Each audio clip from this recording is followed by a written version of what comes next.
हरे कृष्णा, राधे राधे दोस्तों। आप सभी को आमलकी एकादशी की हार्दिक शुभकामनाएं। आप सभी पर विष्णु भगवान की कृपा सदा सर्वदा बनी रहे। इसी शुभ मंगल कामना के साथ आज की वीडियो का शुभारंभ करते हैं। रंग भरी एकादशी, जिसे आमलकी एकादशी के नाम से भी जाना जाता है, फाल्गुन मास की शुक्ल पक्ष की एकादशी तिथि के दिन रंग भरी एकादशी आमलकी एकादशी का व्रत किया जाता है। मान्यता है कि इस दिन शादी के बाद पहली बार भगवान शिव माता पार्वती को काशी लेकर आए थे। इसीलिए इस दिन रंग भरी एकादशी कथा का पाठ करने से व्यक्ति की सभी मनोकामनाएं पूरी होती हैं। युधिष्ठिर ने कहा, श्री कृष्ण, अब फाल्गुन शुक्ल पक्ष की एकादशी का नाम और महात्म्य बताने की कृपा कीजिए। भगवान श्री कृष्ण बोले, महाभाग धर्मनंदन, सुनो, तुम्हें इस समय वह प्रसंग सुनाता हूँ जिसे राजा मानधाता के पूछने पर महात्मा वशिष्ठ जी ने कहा था। फाल्गुन शुक्ल पक्ष को एकादशी का नाम आमलकी है। इसका पवित्र व्रत विष्णु लोक की प्राप्ति कराने वाला है। मानधाता ने पूछा, द्विज श्रेष्ठ, यह आमलकी कब उत्पन्न हुई, मुझे बताइए। वशिष्ठ जी कहने लगे, महाभाग सुनो, पृथ्वी पर आमलकी की उत्पत्ति किस प्रकार हुई यह बताता हूँ। आमलकी महान वृक्ष है जो सब पापों का नाश करने वाला है। भगवान विष्णु के थूकने पर उनके मुख से चंद्रमा के समान कांतिमान एक बिंदु प्रकट हुआ। वह बिंदु पृथ्वी पर गिरा। उसी से आमलकी, आमले का महान वृक्ष उत्पन्न हुआ। यह सभी वृक्षों का आदिभूत कहलाता है। इसी समय समस्त प्रजा को सृष्टि करने के लिए भगवान ने ब्रह्मा जी को उत्पन्न किया। उन्हीं से इन प्रजाओं की सृष्टि हुई। देवता, दानव, गंधर्व, यक्ष, राक्षस, नाग तथा निर्मल अंतःकरण वाले महर्षियों को ब्रह्मा जी ने जन्म दिया। उनमें से देवता और ऋषि उस स्थान पर आए जहाँ विष्णु प्रिया आमलकी का वृक्ष था। महाभाग, उसे देखकर देवताओं को बड़ा विस्मय हुआ।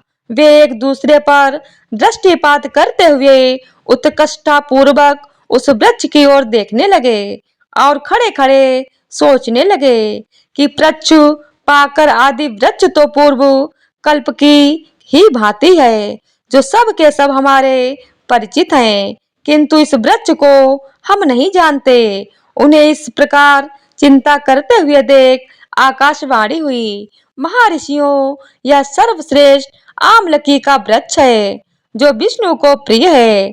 इसके स्मरण मात्र से गोदान का फल मिलता है। स्पर्श करने से, इससे दूना और फल भक्षण करने से तिगुना पुण्य प्राप्त होता है। इसीलिए सदा प्रयत्न पूर्वक आमलकी का सेवन करना चाहिए। यह सब पापों को हरने वाला वैष्णव वृक्ष बताया गया है। इसके मूल में विष्णु, उसके ऊपर ब्रह्मा, स्कंध में परमेश्वर भगवान रुद्र, शास्त्रों में मुनि, टहनियों में देवता, पत्तों में वसु, फूलों में मरुद्गण तथा न फलों में समस्त प्रजापति वास करते हैं। आमलकी सर्वदेवमयी बताई गई है। अतः विष्णु भक्त पुरुषों के लिए यह परम पूज्य है। ऋषि बोले, अव्यक्त स्वरूप से बोलने वाले महापुरुष, हम लोग आपको क्या समझे? आप कौन हैं? देवता हैं या कोई और? हमें ठीक ठाक बताइए। आकाशवाणी हुई, जो संपूर्ण भूतों के कर्ता और समस्त भुवनों के सृष्टा हैं, जिन्हें विद्वान पुरुष भी कठिनता से देख पाते हैं, वही सनातन विष्णु मैं हूँ। देवादिदेव भगवान विष्णु का कथन सुनकर उन ब्रह्म कुमार महर्षियों के नेत्र आश्चर्य से चकित हो उठे। उन्हें बड़ा विस्मय हुआ। वे आदि अंत रहित भगवान की स्तुति करने लगे। ऋषि बोले, संपूर्ण भूतों के आत्मभूत आत्मा एवं परमात्मा को नमस्कार है। अपनी महिमा से कभी च्युत न होने वाले अच्युत को नित्य प्रणाम है। अंतर रहित परमेश्वर को बारंबार प्रणाम है। दामोदर कवि सर्वज्ञ और यज्ञेश्वर को नमस्कार है। मायापते आपको प्रणाम है। आप विश्व के स्वामी हैं। आपको नमस्कार है। ऋषियों के इस प्रकार स्तुति करने पर भगवान श्री हरि संतुष्ट हुए और बोले, महर्षियों, तुम्हें कौन सा अभीष्ट वरदान दूं? ऋषि बोले, भगवान, यदि आप संतुष्ट हैं तो हम लोगों के हित के लिए कोई ऐसा व्रत बतलाइए जो स्वर्ग और मोक्ष रूपी फल प्रदान करने वाला हो। श्री हरि विष्णु बोले, महर्षियों, फाल्गुन शुक्ल पक्ष में यदि पुण्य नक्षत्र से युक्त द्वादशी हो तो वह महान पुण्य देने वाली और बड़े बड़े पातकों का नाश करने वाली होती है। द्विजवरों, उसमें जो विशेष कर्तव्य है उसको सुनो। आमला की एकादशी में आमले के वृक्ष के पास जाकर वहां रात्रि में जागरण करना चाहिए। इससे मनुष्य सब पापों से छूट जाता है और सहस्त्र गोदानों का फल प्राप्त करता है। विप्रगढ़, यह व्रतों में उत्तम व्रत है जिसे मैंने तुम लोगों को बताया है। ऋषि बोले, भगवान, इस व्रत की विधि बतलाइए। यह कैसे पूर्ण होता है? इसके देवता, नमस्कार और मंत्र कौन से बताए गए हैं? उस समय स्नान और दान कैसे किया जाता है? पूजन की कौन सी विधि है तथा उसके लिए मंत्र क्या है? इन सब बातों का यथार्थ रूप से वर्णन कीजिए। भगवान विष्णु ने कहा, द्विजवरों, इस व्रत को जो उत्तम विधि है उसको श्रवण करो। एकादशी को प्रातः काल दंत धावन करके यह संकल्प करो कि हे पुंडरीकाक्ष, हे च्युत, मैं एकादशी को निराहार रहकर दूसरे दिन भोजन करूंगा। आप मुझे शरण में रख लीजिए। ऐसा नियम लेने के बाद पतित, चोर, पाखंडी, दुराचारी, मर्यादा भंग करने वाले तथा गुरु पत्नीगामी मनुष्यों से वार्तालाप ना करें।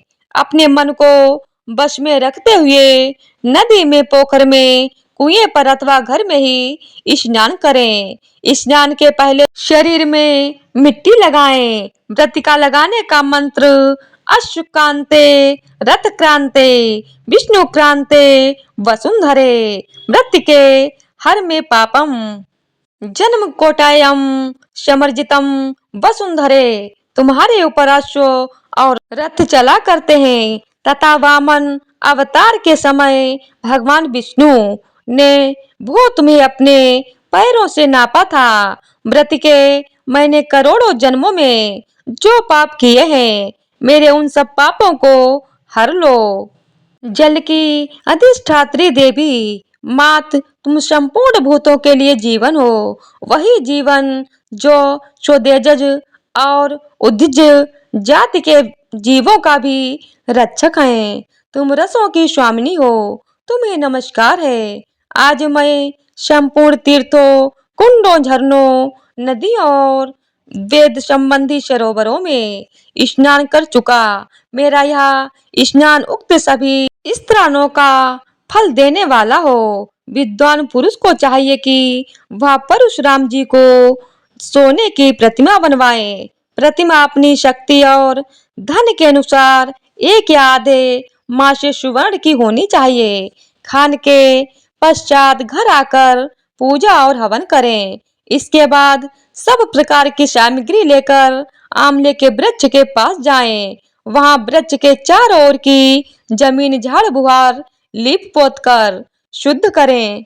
शुद्ध की हुई भूमि में मंत्र पाठ पूर्वक जल से भरे हुए नवीन कलश की स्थापना करें। कलश में पंचरत्न और दिव्य गंध आदि छोड़ दें। श्वेत चंदन से उसको अर्चित करें। कंठ में फूलों की माला पहनाएं। सब प्रकार के धूप की सुगंध फैलाएं। जलते हुए दीपकों की श्रेणी सजाकर रखें। तात्पर्य की सब ओर से सुंदर एवं मनोहर दृश्य उपस्थित करें। पूजा के लिए नवीन छाता, जूता और वस्त्र भी मंगाकर रखें। कलश के ऊपर एक पात्र रखकर उसे दिव्य लाजों, खीलों से भर दें। फिर उसके ऊपर सुवर्णमय परशुराम जी की स्थापना करें। किशोकाय नमः कहकर उनके चरणों की, विश्व रूपणी नमः से दोनों घुटनों की, उग्राह नमः से जांघों की, दामोदर राय नमः से कटी भाग की, पद्मनाभाय नमः से उदर की, श्री वत्स धारिणी नमः से वक्ष स्थलक की, चक्रे नमः से बाई बाह की, गदिने नमः से दाही बाह की, वैकुंठ ढाय नमः से कंठ की, यज्ञ मूलाय नमः से मुख की, विशोक विधे नमः से नासिका की, वासुदेवाय नमः से नेत्रों की, वामनाय नमः से ललाट की, सर्वात्मने नमः से संपूर्ण अंगों तथा मस्तक की पूजा करें। यही पूजा के मंत्र हैं। तदनंतर भक्ति युक्त चित्त से शुद्ध फल के द्वारा देवाधिदेव परशुराम जी को अर्घ प्रदान करें। अर्घ का मंत्र इस प्रकार है। नमस्ते देव देवेश जामदग्ने नमो अस्तुते, ग्रहाणा धर्मिमं दत्तमां लक्ष्यायुतं हरे, देव देवेश्वरम जमदग्निनंदन श्री विष्णु स्वरूप परशुराम जी आपको नमस्कार है, नमस्कार है। आंवले के फल के साथ दिया हुआ मेरा यह अर्घ ग्रहण कीजिए।